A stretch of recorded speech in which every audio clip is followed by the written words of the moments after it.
সম্মানিত কৃষি ভাই ও বোনেরা, আমি আজ আপনাদের সামনে নিয়ে আসছি একটি ধান ক্ষেত। আপনারা দেখতে পাচ্ছেন খুবই অল্প সময়ের মধ্যে এই ধান ধানের চারাগুলো থেকে ধান বের হয়েছে। এর কারণ কি? যেখানে শুধু সবেমাত্র চারা রোপণ করা হয়েছে, এত দ্রুত সময়ের মধ্যেই চারা চারা গাছ থেকে ধান বের হওয়া, এটা মোটেও সুবিধাজনক নয়।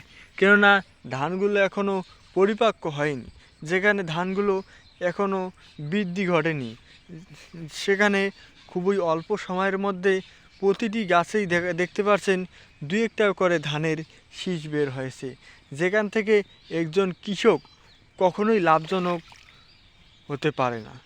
এর আমরা যারা আছি আপনারাই বলে যান, এই ধানের কি সমস্যার কারণে এই অনাকাঙ্ক্ষিত ধান শীষ বের হয়েছে।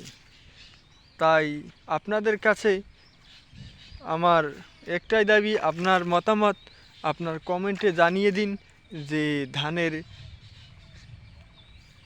অকাঙ্ক্ষিত শীষ বের হওয়ার মূল কারণ কী।